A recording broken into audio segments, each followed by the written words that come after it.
Cartoon TV Hindi. Bunty दूसरे जंगल नौकरी के लिए जा रहा था। टुनटुनी कहती है, बंटी जी, आप तो जानते हैं ना कि ठंड का समय आ रहा है और आप ऐसे समय में दूसरे जंगल नौकरी के लिए चले जाएंगे। हम लोग कैसे रहेंगे इस ठंड में। अच्छा हुआ आपने सारी व्यवस्था कर दी है हमारे लिए, नए कंबल और रजाई और नए स्वेटर भी ला दिए हैं। तब तक उनका बेटा पिंकू आ जाता है और कहता है, पापा पापा, आप जा रहे हैं क्या? आपने मुझसे बताया भी नहीं। अगर मैं नहीं आता तो आप चले जाते बिना मुझसे मिले। और वह अपने पापा के गले लग जाता है। उसका पापा कहता है, बेटा तुम लोग चिंता बिल्कुल मत करो, मैंने सारी व्यवस्थाएं कर दी है और अब मुझे देर हो रहा है, मैं जा रहा हूँ, तुम लोग खुश रहना। मेरा जाना बहुत जरूरी है बेटा, नहीं तो मैं नहीं जाता। अच्छा अब मैं चलता हूँ। ऐसा कहकर बंटी चला जाता है।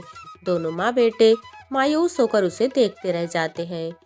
उसके बाद टुनटुनी अपने बेटे के साथ अपने घर में चली जाती है और उधर सलोनी कौवी और कालू कौवा बातें करते हैं। सलोनी, हमारा घर तो इतना जर्जर हो चुका है कि जरा सी हवा से भी हिल जाता है। हाँ हाँ कालू जी, लेकिन हम क्या करें? कालू, तुमने सुना? वो जो छोटी चिड़िया का पति बंटी है ना, वो दूसरे जंगल कमाने के लिए गया है और उसका घर बड़ा मजबूत है। क्या? अरे सलोनी, तुमने कितनी अच्छी खबर सुनाई है मुझे। अब तुम देखो तुम्हारा ये कालू क्या करता है। हमारी समस्या हल हो गई समझो। ठंड बढ़ती ही जा रही थी, चारों तरफ बर्फ गिरने लगी थी। कालू कहता है, सलोनी मेरे साथ चलो, उस छोटी चिड़िया को अभी उसके घर से बाहर निकालते हैं और हम उसके घर पे कब्जा कर लेंगे। हमारा घर तो वैसे भी टूट ही गया है। और हाँ, हम पक्के कागज बनवा कर ले चलेंगे। उस चिड़िया को क्या पता कि ये कागज नकली है। सलोनी और कालू पहुंच जाते हैं बेचारी चिड़िया के घर और उसका दरवाजा खटखटाने लगते हैं। चिड़िया और उसका बेटा डर जाता है। मम्मा, इस टाइम दरवाजा कौन खटखटा रहा है? इस समय कौन आ सकता है? बेटा तुम डरो मत, तुम्हारी माँ तुम्हारे साथ है ना। मैं अभी जाकर देखती हूँ कि दरवाजे पर कौन आया है। हो सकता है कोई गरीब दुखिया हो। और वह जाती है दरवाजा खोलने और थोड़ी ही देर में कालू और सलोनी चिड़िया के घर के अंदर आ जाते हैं। कालू कहता है, हे चिड़िया, तेरे पति ने तुझे बताया नहीं था कि तेरा घर उसने मेरे पास गिरवी रखा है और उसने पैसे भी नहीं दिए हैं। ए देख घर के कागज, इसमें सब कुछ साफ साफ लिखा है। चल अभी निकल घर से, नहीं तो मैं पुलिस लेकर आऊंगा। देखिए कालू भैया, मुझे इस बारे में बंटी जी ने कभी नहीं बताया है। आप झूठ बोल रहे हैं ना। आप जाइए मेरे घर से अभी। मुझे और मेरे बेटे को परेशान मत कीजिए, जाइए आप। उस समय तो कालू और सलोनी चले जाते हैं, लेकिन थोड़ी ही देर में वो पुलिस लेकर आते हैं, जो कि वो पुलिस भी नकली था, उन्हीं का चचेरा भाई था। फिर टुनटुनी बाहर निकलती है और कहती है, कौन है भाई? आप लोग फिर से आ गए हमें परेशान करने। तभी वह पुलिस डांटने लगता है टुनटुनी को। छोटी चिड़िया, तेरी इतनी हिम्मत कि तू कालू के घर पे कब्जा करके बैठी है। अभी घर से बाहर निकल, नहीं तो बुलडोजर चलवा दूंगा तेरे घर पे। तब रोती रहना उस मलबे के ढेर पर बैठकर। चल अभी बाहर निकल और कोई सामान भी लेके मत जाना यहाँ से। देखिए, आप लोग मुझे जीने नहीं दे रहे हो। मेरे पति अभी बाहर गए हुए हैं, वो आ जाएंगे तब इसका फैसला होगा। ये घर मेरा है, कालू का नहीं। देख चिड़िया, मुझे इसके आगे कुछ नहीं सुनना। तुझे अभी यहाँ से निकलना होगा और कोई सामान लेकर मत जाना। टुनटुनी बेचारी निराश होकर अंदर आ जाती है। तभी उसका बेटा आता है और कहता है, मम्मा, क्या अब हमें घर से बाहर निकलना होगा? कालू अंकल और सलोनी आंटी पुलिस लेकर आए थे ना, मैं सब सुन रहा था अपने कमरे में से। बेटा तू चिंता मत कर, मैं तेरे साथ हूं ना। हमें बाहर निकलना ही होगा, नहीं तो ये लोग हमें जीने नहीं देंगे शांति से। मम्मा, इतनी रात में हम कहाँ जाएंगे, सुबह होने दो ना। बेटा तू चिंता ना कर, तू मेरे साथ है, मैं तुझे कुछ नहीं होने दूंगी। चल यहाँ से निकलते हैं।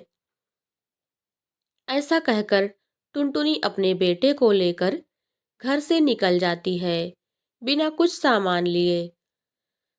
उसके निकलते ही कालू और सलोनी आ जाते हैं और घर में आराम से रहने लगते हैं। कालू सलोनी आराम से टुनटुनी के घर में बैठे हुए थे। कालू कहता है, सलोनी, देखा, हमारा पैसा भी नहीं लगा, मेहनत भी नहीं लगी, बस थोड़ी चतुराई से काम लेना पड़ा और वो छोटी और कमजोर चिड़िया भाग गई अपने बेटे के साथ अपने ही घर से, और हमें मिल गया उसका ये बना बनाया मजबूत घर।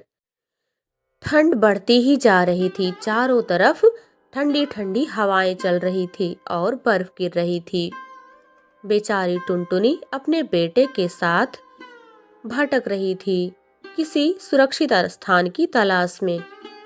मम्मी, हम कब पहुंचेंगे सुरक्षित स्थान पे? क्या आपको पता है हमें कहाँ जाना है? टुनटुनी बेचारी क्या बताती अपने बेटे से कि उसे कहाँ जाना है, लेकिन वह उड़ती रहती है अपने बेटे के साथ, वह हार नहीं मानती है।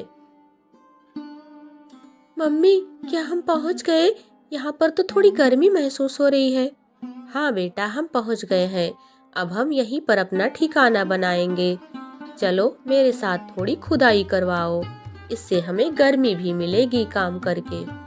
दोनों खुदाई करने लगते हैं। टुनटुनी के दिमाग में कोई आइडिया आ गया था घर बनाने का, और थोड़ी ही देर में उसने जमीन के अंदर एक बहुत अच्छा सुरक्षित स्थान बना लिया रहने के लिए। और जमीन के ऊपर उसने छोटा सा टेंट हाउस भी बना लिया। दिन में वो वहां रहते थे और आग सेकते थे, और जब रात होती थी सोने के लिए जमीन के अंदर वाले घर में चले आते थे। उनका घर देखने के लिए जंगल के और भी पक्षी आने लगे और उन्हें टुनटुनी का घर बहुत पसंद आया। वो भी ठंड से बचने के लिए टुनटुनी से ऐसा ही घर बनाने की इच्छा प्रकट करने लगे, और उसके बदले में वो पैसे देने के लिए भी तैयार थे। लाली तोती कहती है, देखो टुनटुनी बहन, तुम अपने जैसा ही मेरे लिए भी एक घर बना दो, इसके बदले मैं तुम्हें पैसे भी दूंगी, तुम्हारी मेहनत मैं बेकार नहीं होने दूंगी।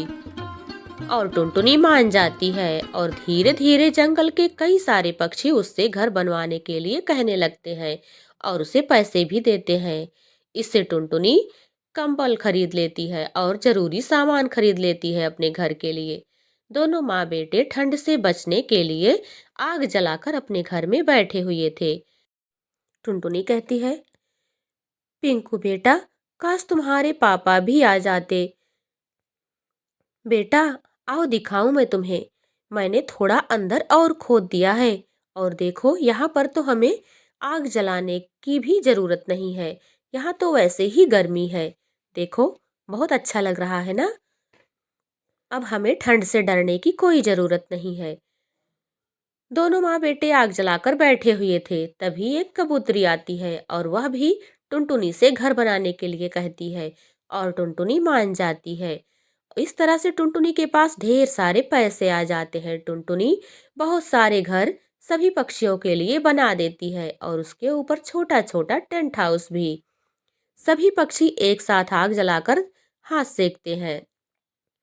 टुनटुनी और उसका बेटा आग जलाकर अपने घर के बाहर बैठे हुए थे, और उधर सलोनी और कालू मजे में टुनटुनी के घर में बैठे हुए थे। कालू कहता है, सलोनी, ठंड के मौसम में चाय पीने का मजा ही कुछ और है, जाओ चाय बना लाओ। तभी उनके घर में बर्फ गिरने लगती है। कालू कहता है, अरे अरे, ये क्या हो गया, हमारे घर के अंदर बर्फ कैसे आ रही है, चलो बाहर देखते हैं। और वो बाहर जाते हैं और देखते हैं कि उनके घर के ऊपर का छप्पर तो उड़ चुका था। कालू और सलोनी बहुत दुखी हो जाते हैं। और वो एक पेड़ के नीचे बैठे हुए थे। कालू कहता है कि सलोनी, चलो यहाँ से, बहुत ठंड लग रही है। तुम चलो किसी पेड़ के नीचे बैठो, मैं अभी आता हूँ कुछ व्यवस्था करके। और दोनों अब भटकने लगते हैं। ठंड तो बढ़ती ही जा रही थी, लेकिन अब स्थिति अलग थी। पहले टुनटुनी अपने बेटे के साथ भटक रही थी और अब कालू अपनी करनी का फल भोग रहा था। कालू चारों तरफ उड़ता है और सबसे मदद मांगता है, लेकिन उसकी मदद कोई नहीं करता क्योंकि वह बहुत बुरा कौवा था। इधर टुनटुनी अपने घर में अपने बेटे के साथ आग जलाकर कंबल में आराम से बैठी हुई थी। तभी उसका पति बंटी भी आ जाता है। वो बहुत खुश होते हैं। वाह, पापा आ गए, पापा आ गए। पिंकू अपने पापा के गले लग जाता है। टुनटुनी भी बहुत खुश होती है। बंटी कहता है, टुनटुनी, तुम लोग मुझे याद कर रहे थे ना? अच्छा, ये कुछ रुपए लाया हूँ, इसे रख दो संभाल के। अच्छा, मुझे कुछ खाना दे दो, मुझे भूख लगी है। जी हाँ, आप बैठिए, मैंने खाना बना के रखा हुआ है। टुनटुनी खाना देती है और बंटी खाने लगता है। वाह वाह, बहुत स्वादिष्ट लग रहा है। कितने दिनों के बाद घर का खाना खा रहा हूँ। पानी ले आओ टुनटुनी। बंटी जी, आप आराम से खाइए, मैं पानी ले आती हूँ और चाय भी बनाकर लाती हूँ। और झट से टुनटुनी चाय बनाकर ले आती है और तीनों मिलकर आराम से ठंड के मौसम में गर्मा गर्म चाय पीते हैं। अब टुनटुनी का परिवार पूरा हो चुका था। उसके घर में किसी भी चीज की कमी नहीं थी। इधर सलोनी कालू को डांट रही होती है। कालू, सब तेरे कारण हुआ है।